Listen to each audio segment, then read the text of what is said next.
kita bicara soal siapa yang bermain, katakanlah elit gitu. Jadi dosen gue dulu di kelas kajian demokrasi pernah bilang, kalau kita bicara soal elit di negara yang demokrasi, itu sebenarnya ada dua tipologi. Mereka yang demokratis secara instrumental atau mereka yang demokratis secara normatif. Kalau mereka yang berdemokrasi secara normatif, mereka pasti akan junjung tinggi tuh apa itu HAM, apa itu hak, segala macam dan sebagainya lah, tetek bengeknya. Dan kita bakalan punya indeks demokrasi yang tinggi, gitu kan. Nah, tapi kalau misalkan mereka yang berdemokrasi secara instrumental, ya demokrasi aja sekedar kosmetik politik aja.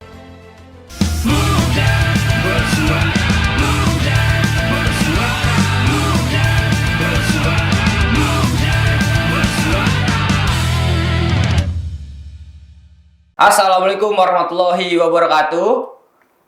Kembali lagi di podcast Muda Bersuara bersama Gen Z Indonesia. Di sini ruang kita untuk bersuara untuk Indonesia yang lebih baik. Tepuk tangan dong. Nah, gue kedatangan kawan gue yang namanya Raka Akbar. Gimana kabarnya, bro? Alhamdulillah baik. Nah, gue ditemenin juga sama abang gue dari Muda Bersuara, yaitu Bang Eki. Halo. Nah, Bang, kan kemarin ngapa nanya gua, nanyanya ke Raka dong. Kita dulu, Bang.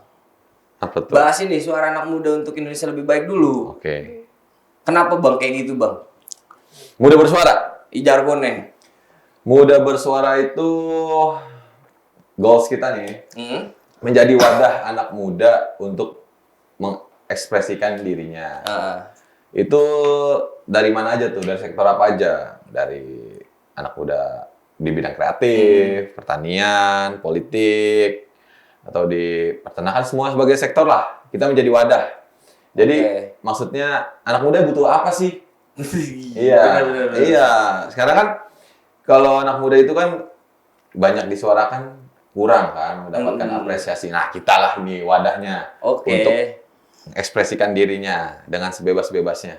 Nah, kalau kawan gue ini lebih banyak ya kalau ngeliat konten-konten yang dia keluarin tuh terkait politik. Oke. Nah, kalau lu ngeliat anak muda tuh kayak gimana sih sekarang? Oke. Gue ngeliat diri gue sendiri aja sih sebenarnya. Jadi kan gue bukannya merasa merepresentasikan ya, tapi kayak ya gue anak muda gitu loh. Ya gue ngerasa anak muda tuh apa ya bahasanya, selalu terjebak di romantisme masa lalu. Kayak glorifikasi yang berlebihan sih. Kayak zaman gue, karena gue mahasiswa juga. Dari awal gue maba, gue didoktrin kayak gini misalkan. Lu mahasiswa, lu agent of change gitu kan. Lu iron stock gitu ya. Lu macam-macam lah yang mengglorifikasi bahwa sebagai lu mahasiswa ya lu punya banyak change, punya banyak kans gitu buat melakukan sesuatu gitu kan. Tapi bagi gue melihat setelah gue menjadi mahasiswa dan gue melihat realitas yang ada, kayaknya apaan sih ini gitu kan. Iya nggak sih?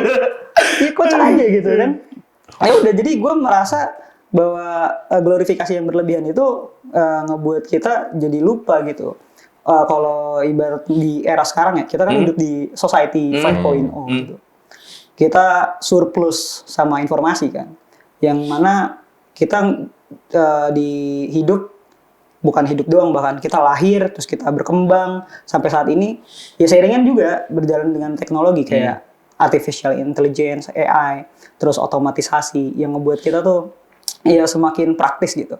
Nah tapi di sisi lain gue ngerasa bahwa kita anak muda ini jadi tumpul, Bang. Tumpulnya dalam arti kenapa nih? Gue gak ngerti nih. Tumpul, jadi kita krisis dialektika. Kita krisis dialektika. Seharusnya kan dengan perkembangan teknologi, ya, betul. kayak tadi disebut AI, itu kan harusnya kan mempermudah kita kan. Iya betul. Itu kan harusnya dari anak muda itu kan mempermudah dan mempertajam harusnya. Iya, tapi jika itu memang dimanfaatkan dengan baik. Ya. Tapi sayangnya kita coba realistis aja ngeliat lingkungan kita sekitar. Gue rasa jarang gitu loh orang yang, maksud gue yang gue temuin ya, itu udah jarang banget orang yang ragu atau resah sama dirinya sendiri. Jadi kayak mereka enjoy aja.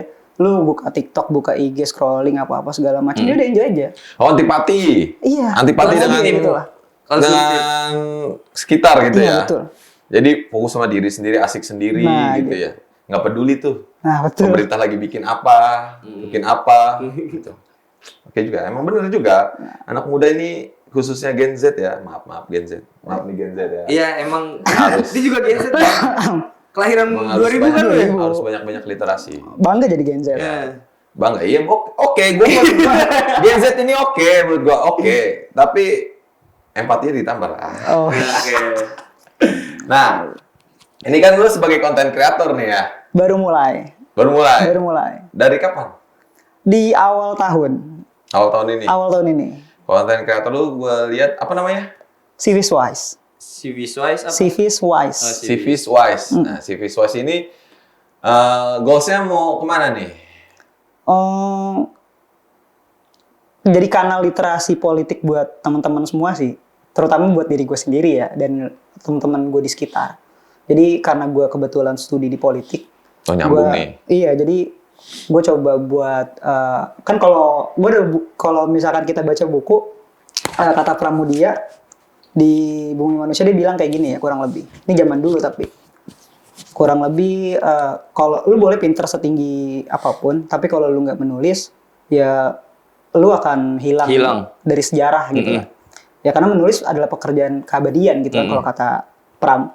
Tapi menurut gua di era sekarang ya lu boleh pinter sepinter apapun, tapi kalau misalkan lu nggak konten, ya lu akan hilang di tergerus zaman di era digital gitu kan, kurang lebih gitu. Jadi konten pekerjaan mengabadikan diri di era digital, kurang lebih kayak gitu. Tapi bukan berarti gue menafikan bahwa lu jangan nulis ya, karena nulis ya itu penting. Ya gue ngomong ini karena gue sadar bahwa tingkat literasi kita sebagai anak muda terutama di Indonesia itu tingkat literasinya 0,001%, yang artinya satu orang di Indonesia yang minat baca itu sebanding dengan 1.000 orang. Jadi dari 1.000 orang cuma ada 1 orang doang bang yang minat baca, gimana? Nah, itu kan PR kita gitu. Sekarang gue mau nanya nih Gen Z ini nih ya. Kalau gue dulu zaman kuliah nih, sehari aja nggak baca berita nih. Kebetulan kan gue basic gue jurnalistik nih ya. Sehari aja nggak baca berita. Pasti gue ketinggalan informasi tuh sama teman-teman gue. Nah, bagaimana caranya gue biar nyambung nih? Pasti kan ikut juga kan mengenai update berita. Iya betul. Kalau Gen Z ini kayaknya nggak peduli tuh. Bukan nggak peduli sih ya. Banyak yang nggak peduli juga sebenarnya. Tapi ya banyak juga yang hari ini cukup melek terhadap suatu isu atau fenomena sosial yang hari ini sedang berlangsung ya. Kayak kemarin tuh ada isu terkait yang Vina mulai di Vina, iya pembunuhan Vina di Cirebon itu mulai diusut kembali oleh kepolisian. Setelah 8 tahun. Iya, itu lucu banget menurut gue. Viral dulu. Lucu banget. Nah, kayaknya begini-gini nih, jangan viral dulu baru kita tuntaskan gitu. Lu sebagai orang politik ya, yang mahasiswa politik gitu, ngelihat viral itu seperti apa sih baru diiniin? Nah ini juga jadi concern tersendiri ya. Karena gini, kalau tadi dibilang Gen Z itu kayak nggak peka lah kurang lebih, ya memang di satu sisi gue mengakui itu, tapi di sisi lain sebenarnya data berbicara yang berbeda gitu. Kayak misalkan di data books kalau nggak salah ya, gue lupa. Jadi dia bikin riset di tahun 2023 bahwa sebenarnya tingkat kepedulian anak muda Gen Z terutama itu ada di angka 59,8%. Dan diantaranya mereka tertarik gitu untuk berbicara soal politik. Nah, 80,1% mereka mengikuti berita-berita politik. Kayak lagi ada apa, segala macam kajian tentang apa gitu. Tapi partisipasinya itu yang mengkhawatirkan. Partisipasi Gen Z secara aktif, entah itu terlibat secara langsung gitu ya kan, karena aktivisme digital di era sekarang itu kan penting banget. Itu masih sangat rendah, masih di bawah 30%. Ya gue setuju dengan partisipasi Gen Z ini kurang. Betul. Kalau dilihat kayak Pilpres kemarin ya, itu banyak banget Gen Z yang udah menyuarakan betul. suara dia lah. Dan bagusnya ini ditampung oleh paslon-paslon. Iya. Ya kan? Banyak emang Pasukan pasukan Gen Z Z-nya itu banyak. Nah, itu kan positif juga ya. Nggak hanya negatif dari Gen Z. Enggak. Kalau seperti kayak kasus-kasus viral itu kan turut andil juga tuh Gen Z. Andil, jempolnya bermain. Oh, iya. Jempolnya main. Ya, tapi kadang-kadang kebablasan emang. Jempolnya main. Nah, terus tentang sepenting apa politik anak muda? Penting banget. Kayak tadi bicara soal viralitas ya. Kita apa sih? Sekarang tuh viral itu jadi metode buat ngedorong. Acuan hidup ya? Oh, iya, kurang lebih ya. Iya dong. Jangan iya dong. Iya nggak sih? Kita kan ngikutin tren. Iya. Kayak lagi tren apa nih TikTok ya, kita bikin ya kan sama cewek kita. Iya. Terus lagi ngapain lah, macem-macem lah. Nah terus di sisi baiknya, viralitas juga jadi berdampak juga, kayak pejabat bla segala macem diviralin. Nah kinerja dia akhirnya terdorong. Nah cuman jadi persoalan juga nih yang kata RUU penyiaran itu ya kurang lebih jadi pembatas kita lah. Ya. Nah terus tadi apa pertanyaannya kurang lebih? Sepenting apa politik untuk anak muda? Penting banget karena bicara soal anak muda, kita bicara soal masa depan ya. Kita terutama kayak misalkan Indonesia 2045. Indonesia emas gitu ya. Apa Indonesia cemas? Nah, itu dia. Masih itu kan ragu, yang jadi persoalan bukan cuma Gen Z dong, milenial juga. Iya. Nah, kan. Kalau mau menuju Indonesia emas itu kan negara harus hadir kan, Betul. mempermudah semua akses yang dibutuhkan Semua masyarakat. stakeholder. Iya kan? Semua stakeholder nggak cuma negara doang. Iya, tujuan pasti kan instrumen paling lengkap ini kan negara kan. Betul. Dia ini harus menyediakan selengkap mungkin apa yang dibutuhkan masyarakat. Kalau contohnya seperti UKT. Nah, UKT itu kan mahal tuh. Iya. Tapi jadi nggak jadi sih. Untuk tahun ini nggak jadi nih. Tahun ini nggak jadi. Udah diredam lah. Udah. Kemarin Kementerian Pendidikannya udah statement Pak Nadiem Makarim ya, untuk ditunda tahun ini, tapi tahun depan dipanggil nggak tahu. dulu. Nah, contohnya aja kayak gini aja. Misalnya lo deh mau kuliah nih, punya bakat, punya keinginan untuk kuliah, tapi terbentur oleh anggaran. Nah, itu kan pemerintah tuh yang hadir. Kalau dari masyarakat mah udah oke-oke aja nih, siapa yang nggak mau kuliah kan? Ya, wadahnya harusnya disediakan dengan seringan-ringan mungkin. Masa negara nggak bisa mensubsidi? Iya bener dong. Bener nggak? Betul. Bener dong. Iya, itu jadi suatu problematika juga sih ya terkait UKT. Gua sempet diskusi lah sama kawan-kawan yang memperjuangkan itu ya. Iya. Itu ternyata banyak kayak kebocoran anggaran dari internal universitas. Jadi misal ya PTNBH nih, kan harusnya bisnis itu untuk balik ke kas universitas tersebut ya. Justru ada kebocoran di situ, entah nggak dibalikin keuntungannya atau dibuat laporan yang yang seperti rugi gitu-gitulah. Aduh, kasian banget menurut gue. Masyarakat ini yang mempunyai keinginan untuk belajar, untuk mengasah dirinya ya disediakan. Jadi terkesan ya mahasiswa baru itu atau calon mahasiswa baru itu sebagai tumbalnya ya gue ngeliat seperti itu. Dari gue diskusi sama kawan-kawan yang masih memperjuangkan ya, walaupun mereka mungkin gak terdampak gitu, tapi karena peduli terhadap adik-adiknya gitu, harus itu. jadi itulah disuarakan gitu. Agent of change. Yang gitu-gitu sih. Lu ngikutin Ram? Isu Patera? Ngikutin. Jadi kalau menurut gua sebenarnya gini ya. Apa? Kita bicara soal siapa yang bermain, katakanlah elit gitu. Jadi dosen gue dulu di kelas kajian demokrasi pernah bilang, kalau kita bicara soal elit di negara yang demokrasi, itu sebenarnya ada dua tipologi. Mereka yang demokratis secara instrumental atau mereka yang demokratis secara normatif. Kalau mereka yang berdemokrasi secara normatif, mereka pasti akan junjung tinggi tuh apa itu HAM, apa itu hak, segala macam dan sebagainya lah, tetek bengeknya. Dan kita bakalan punya ruang untuk indeks ngomong ya? demokrasi yang tinggi, gitu kan. Nah, tapi kalau misalkan mereka yang berdemokrasi secara instrumental, ya demokrasi aja sekedar kosmetik politik aja. Ya mereka demokrasi memang dipilih secara demokratis, tapi demokrasi sebagai instrumen. Ya, tapi ada sisi baiknya. Sisi baiknya adalah mereka mengebut pembangunan, mereka mengebut infrastruktur, ya cuman mengabaikan tadi hak-hak sipil, hak-hak kita untuk berpendapat, bersuara. Gue mau nanggapnya takut lagi. Nah di ruang pendidikan ini kurang lebih ya sama sebetulnya, cuman agak ya apa ya bahaya juga ya tapi kita sama-sama tahu lah. Ngerti. Ya kan? Ngerti. Nah, sebagai konten kreator nih, tentang RUU penyiaran itu kemarin kan, Iya. sosmed harus izin dulu kan? Nah, Izin itu kayaknya gimana tuh pendapat lo? Merepotkan nggak tuh? waduh. Ya merepotkan sih pasti ya. Cuman itu tadi karena mereka tuh udah mulai sadar bahwa viralitas itu mengancam status quo mereka nih. Jadi mereka ya udahlah ya udah gimana sih kita Udah kita atur aja lah nih ya, biar nggak sembarang-sembarang lagi nih anak-anak ini nih. Gitu. Tapi ini Tapi kan itu kan membatasi ruang gerak kita kan? betul, jelas. Kan udah ada. Anak muda tuh lebih jago bang, sebenarnya untuk hilang dari ini tuh. Manuver-manuver ya? Iya. Contohnya? Ya kita tetap masih ngonten yang kayak gini-gini. Iya.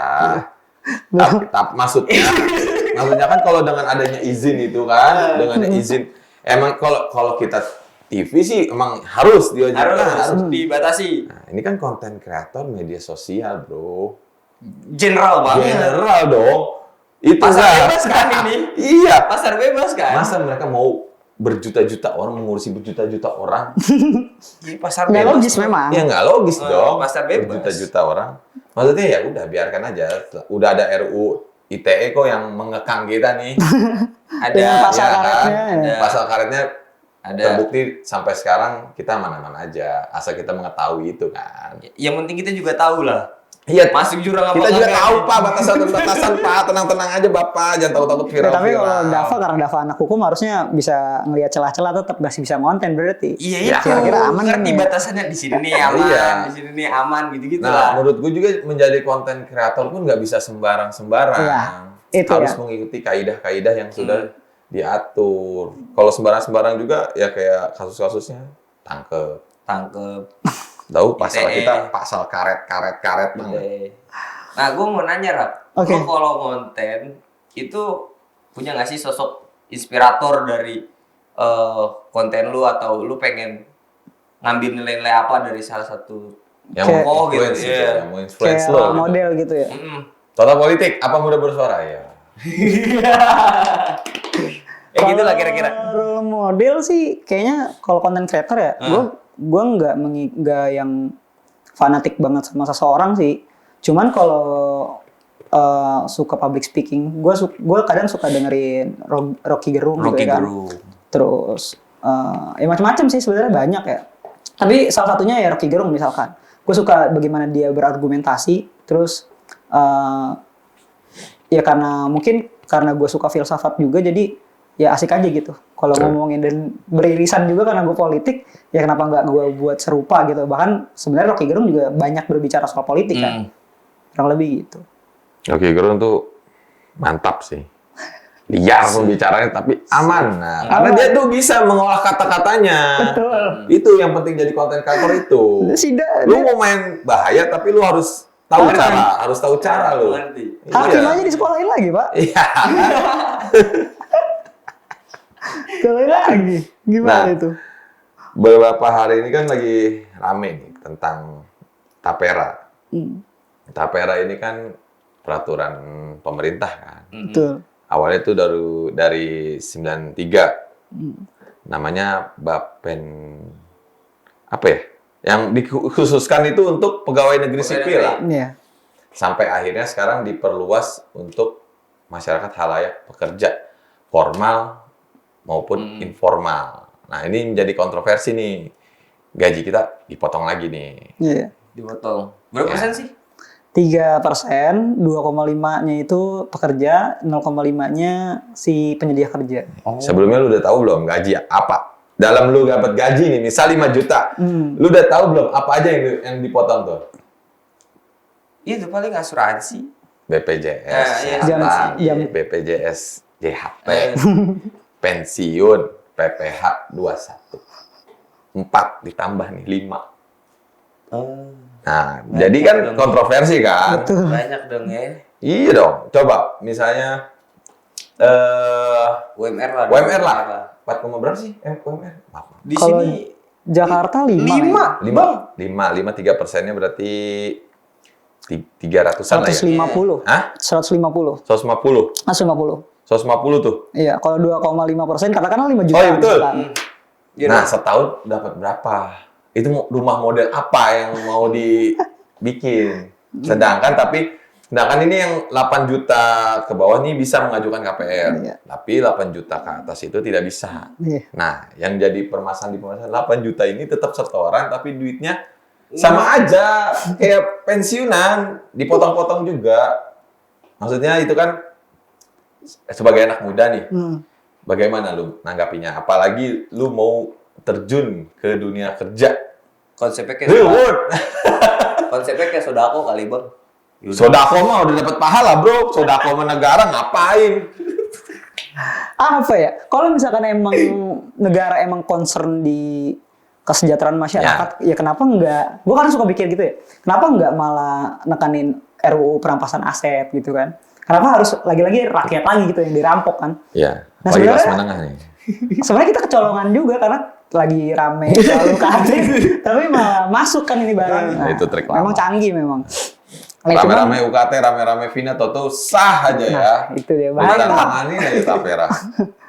Ketok lagi. Sekalinya ada yang ngomong kan gak nyala mic-nya, Pak.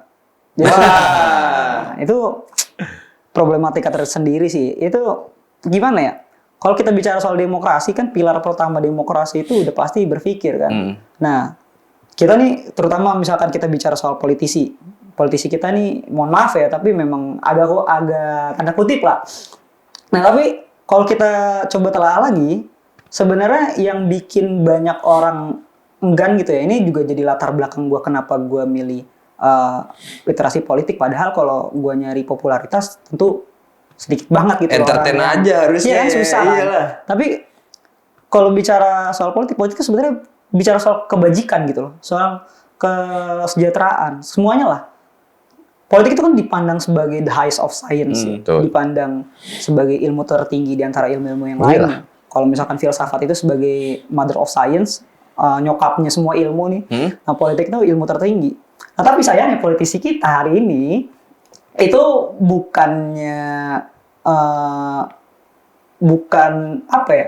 Mereka menjadi politisi itu, jadi seharusnya menjadi seorang politisi karena politik itu ilmu tertinggi. Mereka udah pasti menguasai berbagai macam ilmu kayak ekonomi, hukum, lain-lain sebagainya. Nah, tapi sayangnya mereka menjadi politisi bukan kecukupan ilmu, Cuma tapi sekedar kecukupan duduk aja. modal, kecukupan suara, Pak. Nah, Yang itu penting yang jadi duduk persoalan aja. kita kan. Yang penting duduk anteng. Nah, jadi nggak heran kalau misalkan produk-produk hukum kita yang kita terima saat ini Lucu-lucu. lucu-lucu.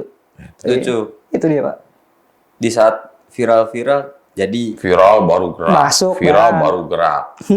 Sampai kemarin ada yang bilang, ini masyarakat ini powernya udah terlalu kuat nih. Ada. Tapi fenomena politisi yang punya modal, terus punya akses gitu-gitu ya, itu ngelihat juga gak sih dari literasi masyarakat terhadap politik itu juga masih rendah, kayak misal serangan Fajar yang masih diterima, walaupun ya kita nggak tahu ya, kita sama-sama nggak tahu di bilik suara itu seperti apa, tapi hal seperti itu kan yang pada akhirnya memacu dan memicu ini politisi gimana caranya untuk mengembalikan modal itu. Nah, ini tugasnya. Aduh. Tugas kita bersama Sebagai pastinya. kreator. Jadi- untuk menyadarkan masyarakat jangan Kos politik jadi gampang tinggi, lah. Bang. Betul. Kacau Kos itu. politik. Kos politik Jadi tinggi. Jadi ketika mereka masuk udah, mereka mau berusaha mengembalikan modalnya kan? Iya dong, nggak mungkin dong. Lu jualan masa nggak mau untung? Iya. Enggak. Nah, makanya dari masyarakat juga itu harus banyak-banyak kita literasi, harus kasih banyak tahu kalau politik seperti ini tuh udah bukan zamannya lah. Nah, kalau tanggapan dari lu Lah gimana? kan politisi emang pedagang, Bang. Jualan janji manis. Wah. Tapi hanya ya, nggak Iya. semuanya politisi. Ya nggak semua, itu bercanda aja. Ada kok masih politisi yang masih oke lah. Iya, tapi ketutup tuh sama yang politisi-politisi begitu. Ya gitulah hierarkinya ada juga ya. Secara tak kasat mata gitu. Ya gimana kita bicara soal duit gitu ya kan, kita masyarakat nih misalkan. Sebenarnya kalau politik uang itu kan banyak yang mengajarin ya. Kalau misalkan pemilu tiba-tiba dapat amplop, udah nggak apa-apa, lu ambil aja duitnya, lu coblos yang lain gitu kan, ya nggak masalah. Tapi di satu sisi budaya itu juga nggak bagus buat mental kita di masyarakat gitu kan. Betul. Nah makanya lewat platform literasi politik ini, gue pengen berusaha gitu lah mengajak teman-teman yang lain buat ya udah saatnya kita yang katanya Gen Z itu noodle generation, terus generasi mecin, ya show off gitu loh. Betul. Karena dari pemilu 2024 aja misalkan, kita itu sama milenial itu kurang lebih ada 50% lebih lah, pokoknya dominasi. Hampir 51 Ya, sih ya. dominasi. Iya, Gen Z itu 51 dominasi dominasi. pemilih. Yang artinya ini adalah era baru, tatanan politik baru buat kita anak muda. Nah, kita yang memegang kendali gitu loh. Ya sampai kapan kalau misalkan budaya-budaya buruk itu harus dirawat gitu kan? Udah pasti ya semua di tangan kita, kendali di tangan kita. Ya udah, seperti itu sih. Ya sih. Nanti efeknya ke masyarakat tuh jadi jelek gitu. Betul. Jadi apa-apa nih misalnya orang mau minta tolong gitu, harus ada duitnya. Ya kan harus ada imbalannya. Sebenarnya nggak begitu juga kan. Iya. Harus ya selayaknya kawan ke kawan lah minta tolong lah. Ya kan kalau selama ini yang sistem ini yang dibangun ini kan lu mau dari gua ya lu ini dong. Ya kan gitu. Itu kan nggak bagus tuh. Jadi kayak politik transaksional Nah, ini transaksional. jadi kayak budaya yang mengakar pada akhirnya. Iya. Kasian juga. Ntar siapa tahu kan lu di 29 mau nyalon. Waduh. Udah apa ngebet? Boleh, masuk. Nah, itu kos politik tinggi kan.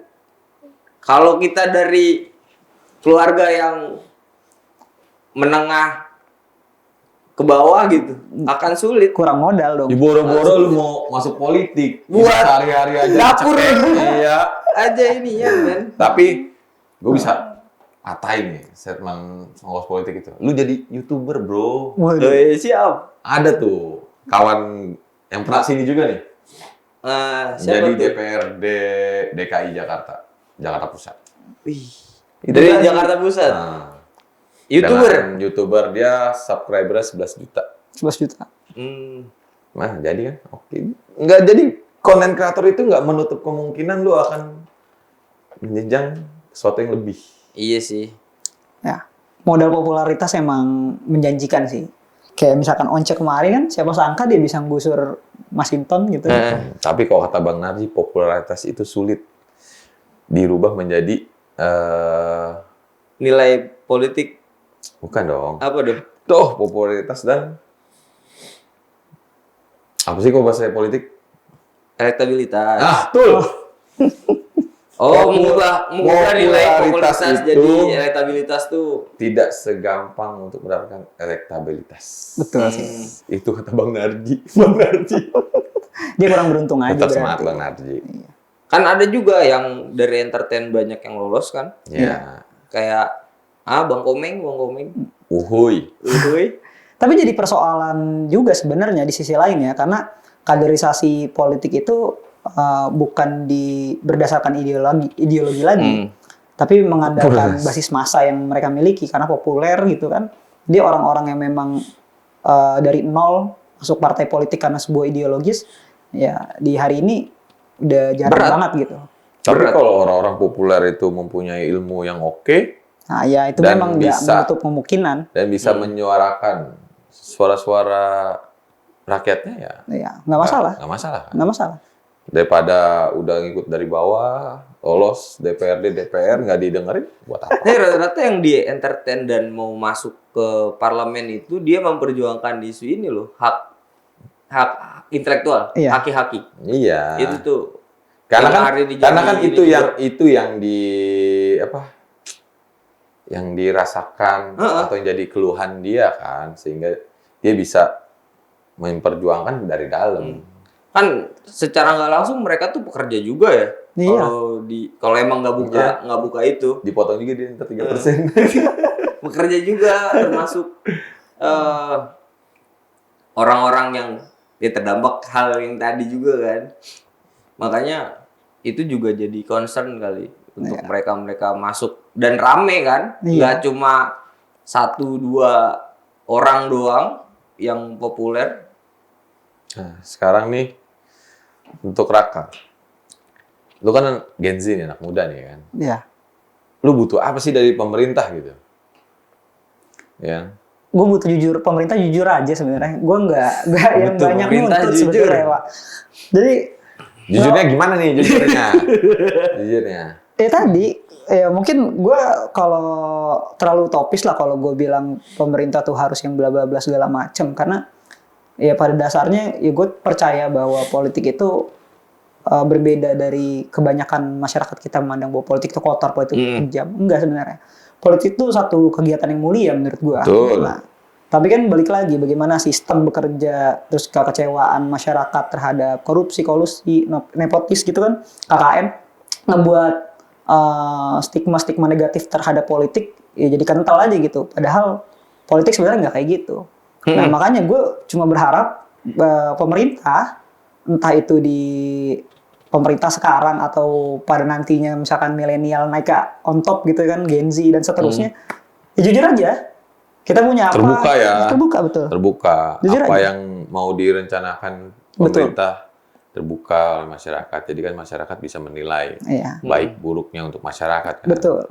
Karena kan suatu peraturan pemerintah ini kan pasti berdampak pada masyarakat. Sangat berdampak.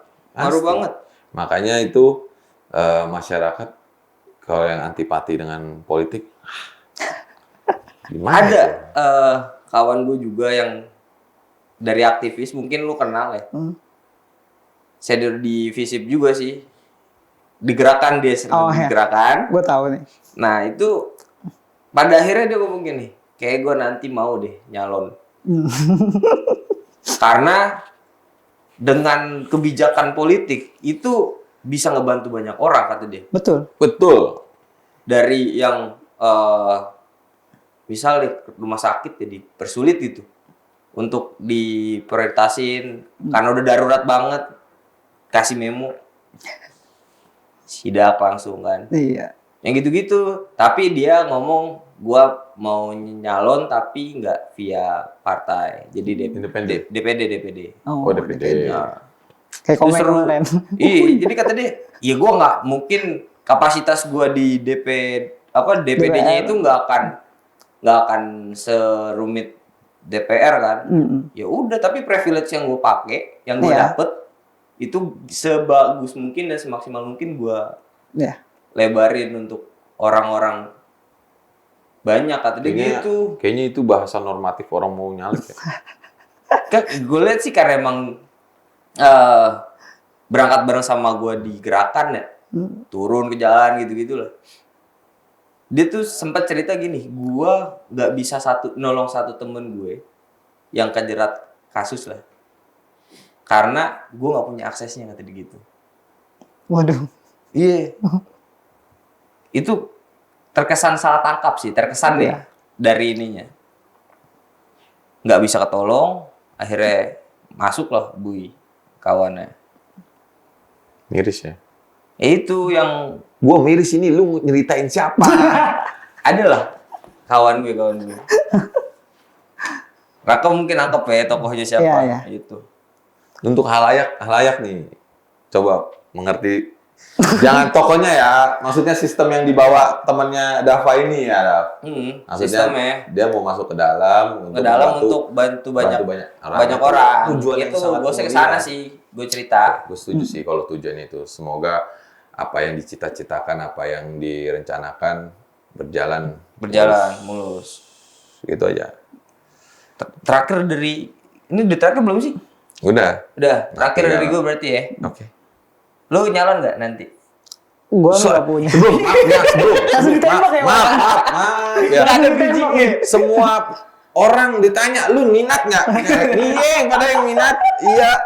Langsung ditembak. Iya, betul. Semua orang ditanya. Gue digiring lu gitu ya. minat nggak? Tapi emang kalau emang orang yang tertarik dalam politik kan pertanyaan lumrah, bang, lu ada niatan nggak nyalon gitu lah. Iya, tapi kan Normalnya. bisa aja jadi godfather, bro. Nggak perlu. Wah, dadau. Menarik ya. Menarik sih. Tapi gimana? Kalau dibilang gimana angin membau, kayaknya apaan ya? Ya gimana? Lihat aja nanti aja lah ya. Jujur belum kepikiran sih. Tapi yang pasti gue ingin berkontribusi, dan kalau memang lewat sana gue bisa jauh lebih berkontribusi, ya mungkin gue akan nyalon gitu ya kalau ada modalnya, tapi kan. Ya, kan tadi modal kan nggak harus soal materi aja. Oke. Nah, tapi di sisi lain, kalau misalkan ternyata ketika gue mencalonkan diri juga maksudnya nggak menimbulkan kontribusi yang signifikan, ya kayaknya ya enggak coba gitu. di sisi lain lah. Gue cuma ingin berkontribusi gitu. Godfather tuh udah paling top. Ya nggak? Kayak yang sekarang dong. Jangan. Siapa? Siapa lagi nih? Siapa? Pade. Enggak Pade nih, dia nih, Pade Joko Yoke, mantap. Kingmaker sejati, Bang. Ya, oke. Closing statement dari ya. Closing statement. Apa ya? Tentang ini lah, politik anak muda lah. Politik anak muda. Closing statement. Ya, gue sadar bahwa dunia kita tuh berjalan terus gitu ya. Kita terlalu banyak rebahan, terlalu sering scrolling, sampai akhirnya lupa bahwa semua udah serba instan, semua serba praktis. Lu dapat tugas dari dosen katakanlah, lu buka ChatGPT kejawab, ya kan? Terus ya kita ada di posisi krisis dialektika. Nalar kita tumpul, dan kita enggan untuk meragukan sesuatu gitu. Nah, makanya berbicara soal politik sebenarnya adalah pekerjaan yang mulia menurut gua, tindakan yang mulia, dan rasa dalam diri kita ini yang mungkin harus ditumbuhkan gitu.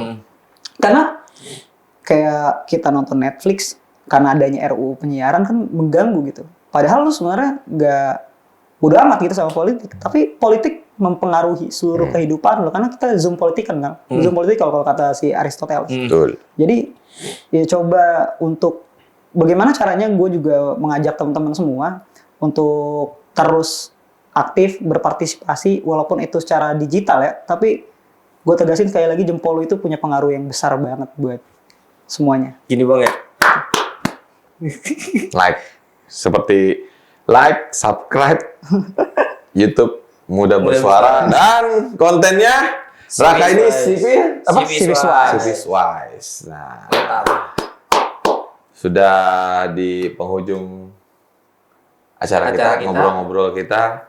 Nah, jangan lupa untuk subscribe YouTube Muda Bersuara Kreatif. Tadi sini ada nih, kita kerjanya editor tuh. Like, comment, subscribe, dan share ke mana-mana agar Muda Bersuara dan kita semakin semangat buat konten. tuh. Dan jangan lupa untuk follow ya. Yeah. Follow juga Civis Wise yang ada di media sosial. Kita banyak ini konten-konten kreator yang mencerdaskan anak-anak bangsa. Dan pada akhirnya gue Reski Erlanda pamit. Gue ada Pak Fajriansa pamit. Raka Akbar Izin pamit. Assalamualaikum Assalamualaikum warahmatullahi wabarakatuh.